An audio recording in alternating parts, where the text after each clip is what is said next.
알바 구해야 되는데 어떤 알바 구해야 될지 모르겠다라고 생각하시는 여러분들 이 영상 끝까지 보시기를 바라고요. 안녕하세요 여러분. 나만의 스토리로 여러분께 도움을 주는 나니몬입니다. 오늘 영상은 기존에 말씀드렸던 알바 시리즈 2편인데요. 1편에서는 이제 알바를 어떻게 구하는지 진짜 그 방법에 대해서 알려드렸다면은 2편에서는요 나에게 맞는 각자만의 꿀알바 찾는 방법에 대해서 알려드리려고 합니다. 이 2편 이후에는요 실제 면접을 가면은 어떻게 해야 내가 합격을 할 수 있는지 이런 꿀팁들 대방출할 예정이니까 아직 구독 안 하신 분들 있으시다면은 구독 꼭 눌러주시고요. 그럼 영상 바로 시작해 보도록 하겠습니다.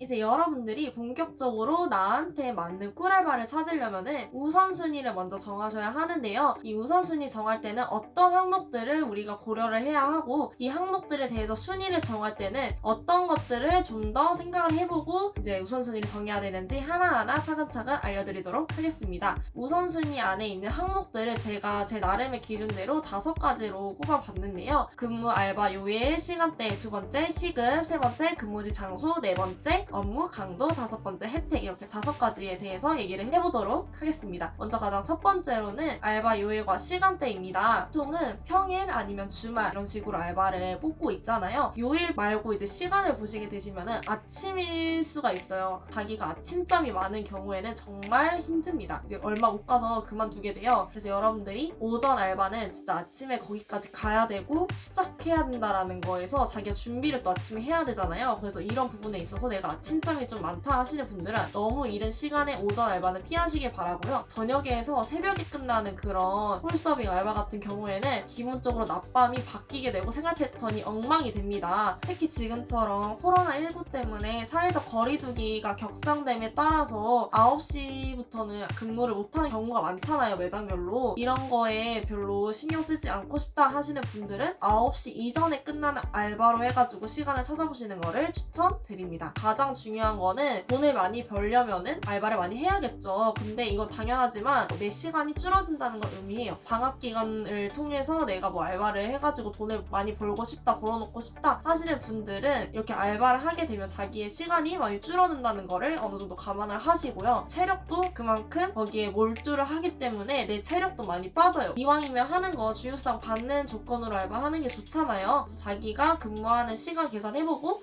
이 알바 하면은 주 15시간은 넘네? 주휴수당 받을 수 있겠다 라는 것도 체크해보시는 걸 추천드립니다. 그리고 이어서 시급에 대해서 얘기를 해볼 건데요. 2020년 최저시급이 얼마일까요? 맞습니다. 8,590원이니까요. 여러분들이 이 부분 꼭 확인을 하시고 최저시급이 잘 맞춰져 있는지를 확인을 하셔야 되시고요. 다가오는 2021년 최저시급은 8,720원입니다. 특히 해가 바뀌는 경우에는 이런 부분들 시급 체크를 꼭 잘 하셔야 돼요. 보통 최저시급으로 다 맞춰져 있는데 최저시급보다 조금 더 얹어서 주는 알바 구인 광고도 많이 볼 거예요. 근데 그거는 유의해야 되는 게 뭐냐면은 거기에 이미 주휴수당이랑 다른 수당을 포함해서 주는 시급이야 라고 하는 경우도 있거든요. 그리고 애초에 그냥 시급이 높다, 엄청 높다 하는 경우에는 진짜 뭐 일이 정말 어려워가지고 하는 경우 아니면은 진짜 좀 이상한 부류의 알바일 수도 있어요. 결론은 시급이 높다고 해서 꼭 우리들한테 좋은 건 아니라는 거 여러분들이 숙지를 하셔야 합니다. 세 번째로 근무지 장소예요. 즉 우리 집, 내가 살고 있는 집으로부터 내가 알바를 하러 가는 그 근무지 장소까지 걸리는 시간, 거리를 꼭 확인을 하셔야 되는데요. 그냥 단순히 네이버 지도 같은 데다가 가는 길 검색해가지고 얼마나 걸리는지를 보는 게 아니라 그 가는 방법이나 시간대를 꼭 고려를 해야 합니다. 만약에 내가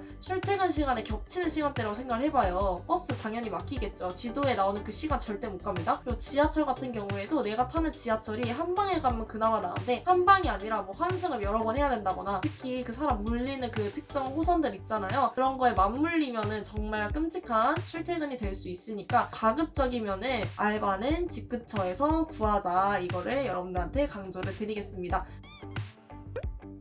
이제 네 번째 고려해야 되는 거 업무 강도에 대해서 얘기를 해볼 건데요. 업무 강도를 하, 중, 상으로 나누고 이 중을 힘들더라도 무난하게 해낼 수 있는 평균치 L이라고 하면은 이러한 업무 강도랑 시급을 연결 지어보면은 하는 무조건 최저시급이겠죠. 근데 이 하를 하게 되면은 나한테는 너무 꿀 알바일 수 있겠지만 그만큼 알바를 쓰는 시간도 적을 수도 있어요. 그래서 막상 다 계산해봤는데 일주일에 15시간도 안 된다거나 그럼 주휴수당도 못 받죠. 그렇게 돼버리면은 내가 막상 알바를 하긴 하는데 때문에 그냥 내 월급이 그냥 스쳐 지나가는 거예요. 통장에 스쳐 지나가는 거예요. 중도 이제 최저 시급으로 시작을 하는데 여기서 그 주휴수당 각종 수당 포함된 시급이 아니라 그냥 플러스 알파가 되어 있는데 나한테 중으로 느껴지는 그런 알바를 여러분들이 찾아야 된다는 거, 여기를 좀 노려라는 거를 제가 추천을 드릴게요. 그리고 상 같은 경우에는 이제 여러분들이 진짜 끔찍히 여기는 그 되게 힘든 일들 있죠. 택배 상하차랄지 아니면 뭐가 있겠어요. 고깃집 알바, 내가 직접 고기 막 구워줘야 되고 막 다 잘라줘야 되고, 또 그 불판 같은 것도 숯 쓰고 하면은 숯막 갈아주고 무거운 거 다 들어, 뜨거운 거 다 들어야 되고, 그리고 그것도 뭐 있어요, 불판에 늘러붙은 그런 것들 다 막 설거지까지 해야 된다 생각해봐요. 그럼 이런 거는 기본적으로 진짜 업무 강도가 극상에 달하고, 이거는 하면은 최저시급 절대 안 돼요. 이거는 개인적으로 진짜 단시간에 돈 막 끌어 모아야 되는 분들 아니면 비추천드려요. 왜냐면은 이렇게 하다 보면 내 몸이 망가져요. 몸이 망가지면은 기껏 그렇게 힘들게 일을 했는데 그 돈 다 병원비로 빠져나가고요. 몸은 한번 상하면은, 특히 무릎 같은 거는 복구가 안 돼요, 여러분. 무릎 나가고 뭐 나가고 아작 나면은 돈은 돈대로 또 쓰고 병원비로, 몸은 몸대로 상해요. 결론적으로 중인데도 최저시급보다는 살짝 더 뭔가 페이를 그래도 주는데 나한테는 평균치로 느껴지는 그런 업무 강도를 가진 알바를 노리자. 상은 비추천 드린다. 또 내가 그냥 알바 경험을 쌓아보고 싶어서 알바를 하고 싶다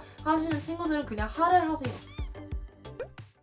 다섯 번째 혜택에 대해서 얘기를 할 건데요. 첫 번째로 주휴수당에 대해서 말씀을 드릴게요. 본인이 일단 일주일에 근무하는 시간이 15시간 이상인 단시간 근로자에 해당하면 되고요. 또 여기에 그 자기가 일주일 동안 근무를 하기로 약속했던 그 근무 요일들이 있을 거예요. 근무 일수. 그 일수들이 예를 들어서 내가 평일에 일하기로 했다 하면 5일이 되겠죠. 월요일부터 금요일. 약속한 근무 일수를 다 나가면 돼요. 개근을 해야 되고, 여기서 개근이라 하면 지각이랑 조퇴는 해당 사항 없습니다. 지각을 하거나 조퇴를 해도 일단 내가 나가기라도 했으면은 약속한 근무 일수에 다 나간 거기 때문에 주휴상을 받을 수가 있는 거고요. 다음 주에 근무가 약속되어 있어야 합니다. 근무가 지속되는 조건이어야 해요. 내가 이제 퇴사를 앞두고 있다. 퇴사 직전에는 그 다음 주에 근무를 안 하겠죠, 당연히. 그럼 그 마지막 주에 대해서는 근무가 약속되어 있지 않은 그 바로 그 직전 주에 대해서는 주휴수당 지급 의무가 없다라는 거예요. 이 세 가지 조건을 다 만족을 한다면은 우리 다 주휴수당 받을 수가 있는 건데요. 이제 기본적으로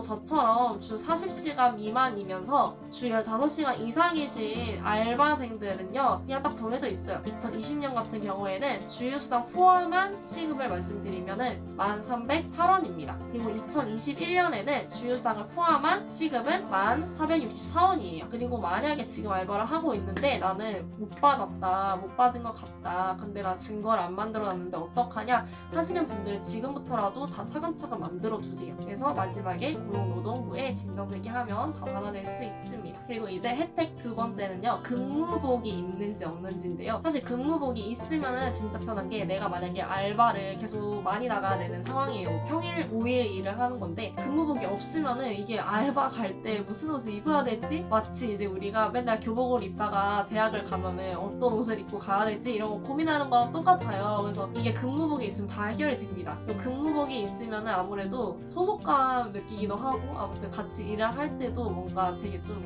더 뭔가 이게 생겨요. 뭐라 해야 돼, 말을 할 수 없는 그런 자아 실현의 그런 느낌도 있기 때문에 근무복 있으면은 좋은 거고, 없으면 뭐 그렇게 딱히 문제 될 게 없는 부분이긴 한데, 근무복 있는 곳도 있어요. 그래서 이게 혜택으로 한번 얘기를 드려봤고, 그리고 혜택 세 번째는 뭐냐면요, 식사 제공 여부랑 교통비 지급하는지. 식사 같은 경우에는 음식을 파는 음식점 같은 데서 일을 하게 되면은, 내가 만약에 일하는 시간이 뭐 점심시간에 껴있다거나 저녁 시간에 껴있으면은 그 이제 알바 거기에다가 적어놔요. 뭐 석식 제공, 중식 제공. 그래서 그렇게 제공을 해주시는 데를 가서 일을 하게 되면은 아무래도 내가 일을 하면서 돈은 돈대로 받는데 밥까지 주니까 식비도 줄일 수가 있겠죠. 이런 식으로 일석이조라는 거 여러분 체크를 해주시면 좋고요. 교통비 지금 왜 있냐, 이게 늦게 끝나는 경우인데 내가 집이 멀어요. 집이 멀거나 아무튼 집을 버스든 지하철을 타고 가야 되는 거리라면은 교통비 지급 여부가 중요하겠죠. 그래서 심야 퇴근 이후에 교통비를 주는지 안 주는지 이런 것도 체크를 해보시면 좋습니다.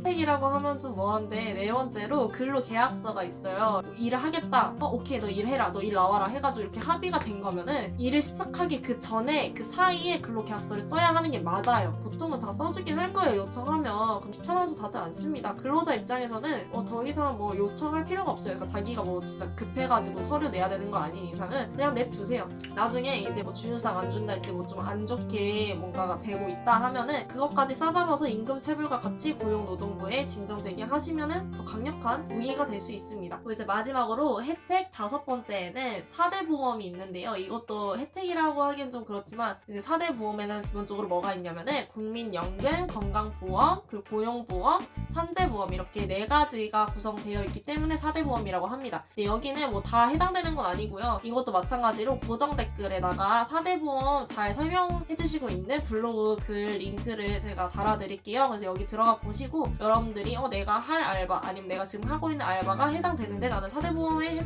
가입이 안 돼 있네 하시면은 가입을 하시는 거를 추천드릴게요. 가입을 하면 여러 가지 혜택이 있을 뿐만 아니라 고용보험 같은 경우에는 특히 내가 실업급여 받을 수 있거든요, 나중에. 그래서 실업급여 받는 조건들도 다 찾아보면 나오는데 지금 영상에서는 말씀을 따로 드리진 않을게요.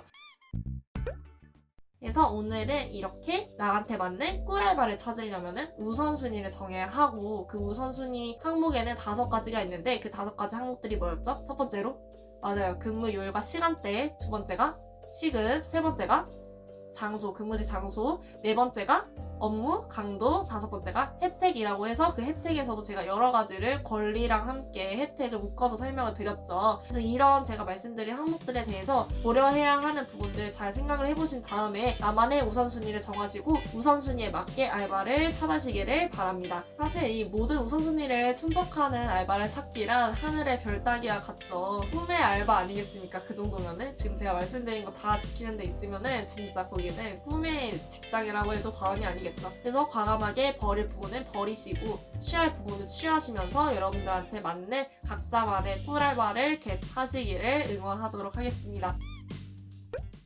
이제 알바 시리즈 3편, 다음에 있을 3편에서는요. 오늘 영상 2편과 전에 올라왔었던 1편의 내용, 이론편들을 가지고 실제로 어떻게 지원을 해서 면접에 가서 어떻게 대해야지 면접에 합격할 수 있는지 실질적인 꿀팁들 대방출할 예정이니까요. 이 영상이 궁금하시다면 구독을 눌러주시고 다음 영상 빠르게 시청하시는 것을 추천드리도록 하겠습니다. 오늘 영상도 즐거우셨거나 유익하셨다면 구독과 좋아요 많이 눌러주시고요.